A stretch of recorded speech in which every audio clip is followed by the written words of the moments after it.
Good morning, everybody. I'm Don Stewart, and welcome to another edition of Breaking News. Today is Sunday, the 12th day of October, 2025, and as the soon release of the hostages is about to take place, the future of Gaza and the Middle East is literally up for grabs. Let's look at the headlines. First, from the Times of Israel, release of the hostages set to begin Monday morning, Hamas and Israel say. And then also from the Times of Israel, Donald Trump to visit Israel on Monday for 4 hours. He's going to address the Knesset, meet the prime minister and hostage families. But and here comes the problem. According to the Wall Street Journal, Hamas reemerges in Gaza as Palestinians return to their homes. And this is a real worry here.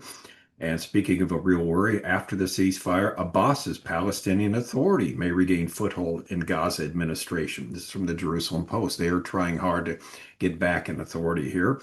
And finally, not to be left out of the picture, calculated and cunning, Erdogan capitalizes on Gaza ceasefire. This is Israel HaYom. Means Turkey is trying to get involved in the mix too. And so a lot going on here. So let's get right to it. First of all, from the Times of Israel, release of hostages set to begin Monday morning. Again, Monday morning, Israeli time, obviously. According to the report, Israeli officials say some uncertainty remains and release could begin Sunday night. Witkoff warns families that locating all the dead hostages' bodies could be difficult. The release of the hostages from Gaza is expected again on Monday morning. Hamas and Israeli officials said this over the weekend, though some uncertainty remains regarding the timing.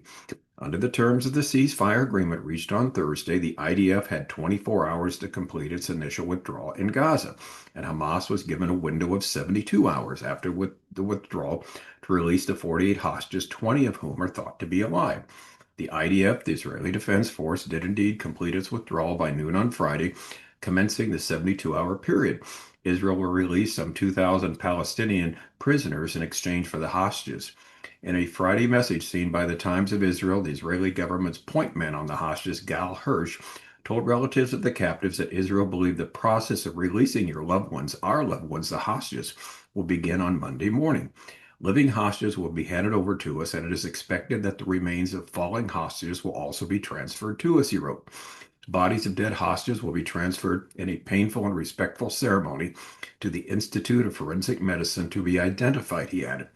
Top Hamas official Osama Hamdan appeared to confirm the schedule, telling the AFP that according to the signed agreement, the prisoner exchange, it's not a prisoner exchange. They keep saying that there's no prisoners there from the Israeli side, they're hostages. The prisoner exchange is set to begin on Monday morning as agreed, and there are no new developments on this matter. But some Israeli sources signal that uncertainty remains.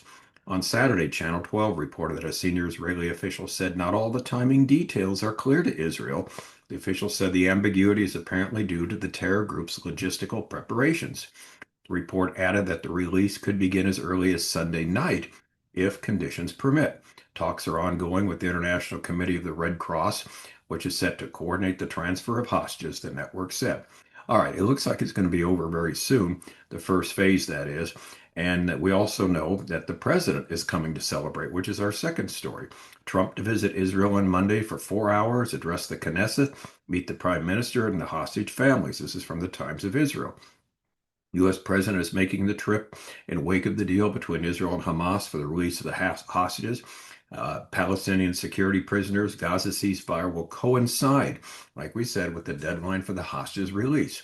He's set to arrive on Israel tomorrow morning, Monday morning, and address the Knesset before departing 4 hours later in a visit that may coincide with the release of the Israeli hostages from Hamas captivity in Gaza under the ceasefire deal that he helped broker.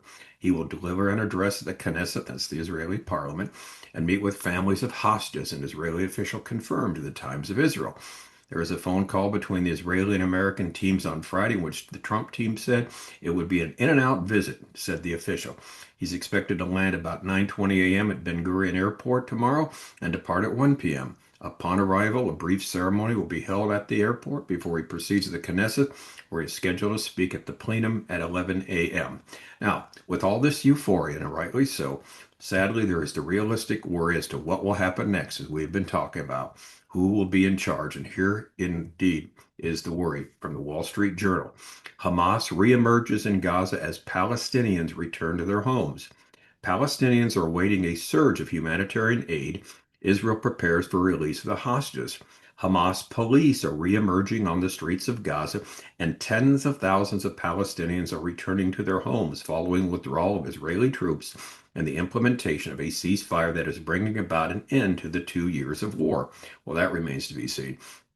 Palestinians are awaiting a surge of the aid, as we're told, and Israel's waiting for the handover of the 20 living hostages, and both are expected in the coming days as a part of a deal orchestrated by President Trump and Arab and Muslim countries. And again, the latest information is it will happen sometime either late tonight, Sunday night in Israel, or more likely first thing early before dawn on Monday morning.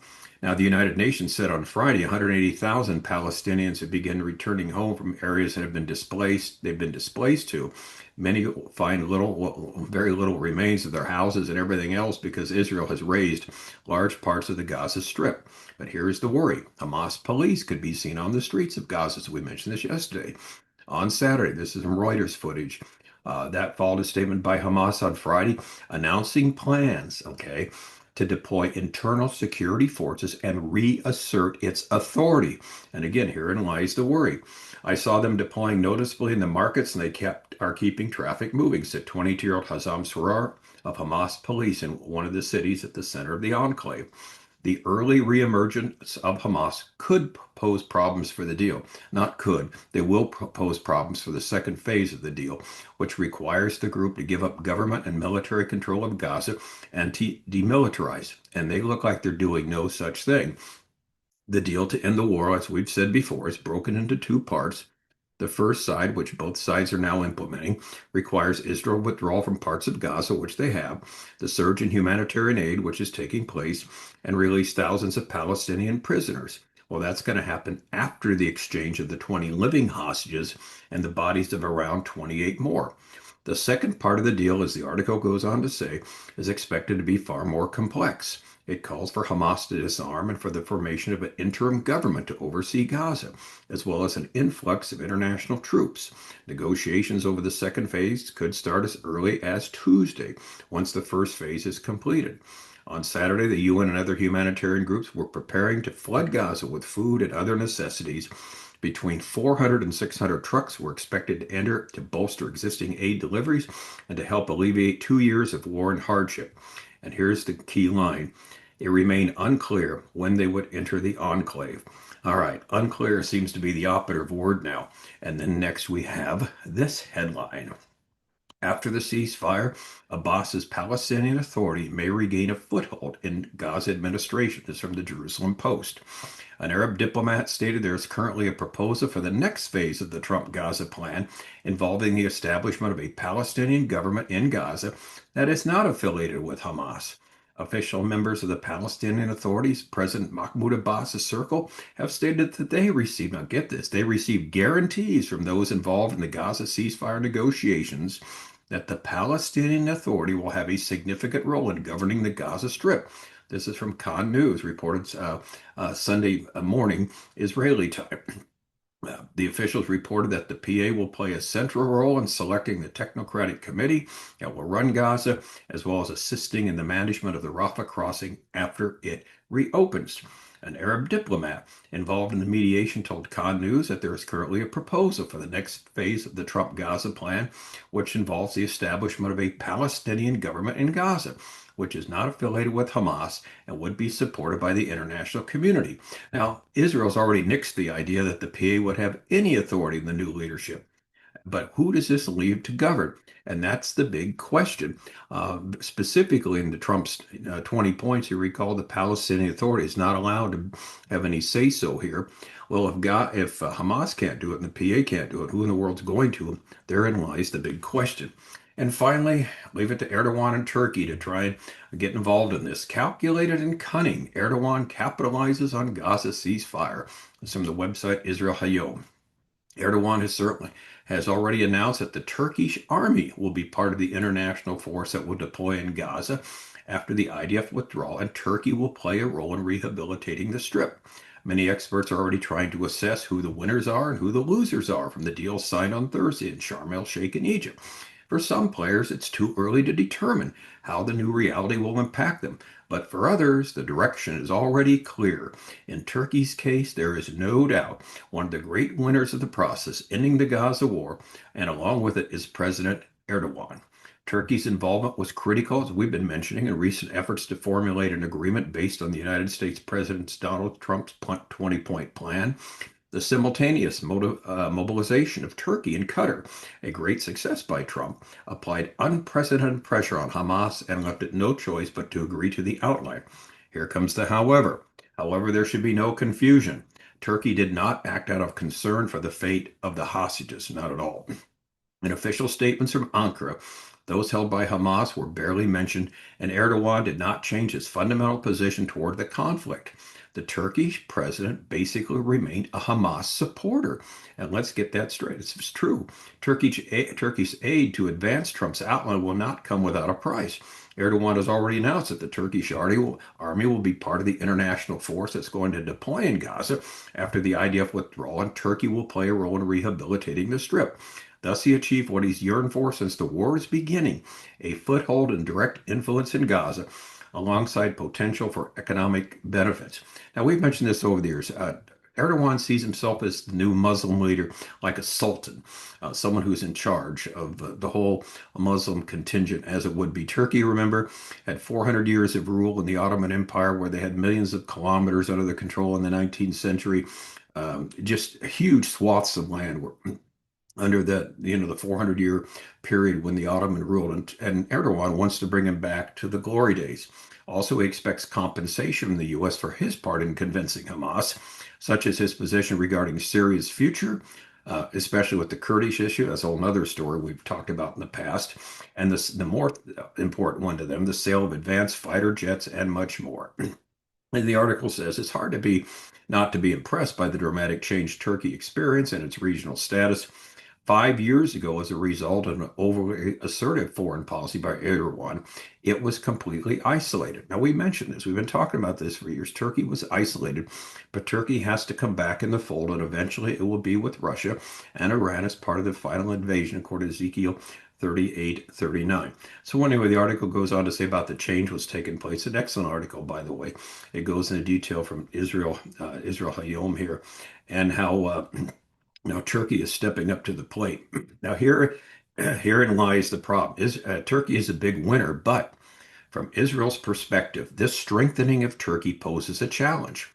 Turkish power rises when Ankara is more anti-Israel than ever.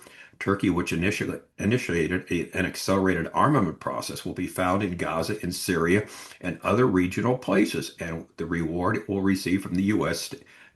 For its part of the recent political move may significantly change the regional power balances, and that is the real concern here. Now, here's our thoughts on this. Turkey is a player. We know this in last days Bible prophecy, so we're not surprised by this development. So, as always, here's what we do. We take a step back and understand what will eventually happen to each of these entities that are vying for leadership. Scripture gives us the ultimate picture as to how this puzzle all comes together. How we get there and when we get there is certainly unknown. We will have to wait and see. So please don't listen to anybody who tells you how this is going to happen, when it's going to happen. Nobody knows. Over the years, you've had so many people, so-called experts, Bible experts, supposedly, prophecy specialists tell us it's going to end this way, it's going to end this way, it's going to be over by here, the rapture is going to happen by this. And none of them are right because nobody knows the timing of all this. And so what we need to do is take a step back, look at the situation, realize we're in for some rough sledding. So in the meantime, please check out our resources that explain the last days lineup, 25 signs we're near the end, and look up a timeline of 50 last days events. These two books are free downloads from our website, Educating Our World. And again, they're free downloads. Everything is free on the website to download and to use. And again, it's under the heading of Bible prophecy. So basically, it's time to fasten our seatbelts because we're in for a wild ride, particularly this coming week. So let's just keep our eyes and ears open. We will have a second edition of breaking news later today to give you the latest developments, whatever takes place. And then first thing tomorrow, God willing, we'll be able to summarize the appearance of these 20 living hostages that came back to Israel. Well, we hope to God this all works out. I'm Don Stewart. Thanks for watching until tomorrow, or till later today. As always, may the Lord richly, richly bless.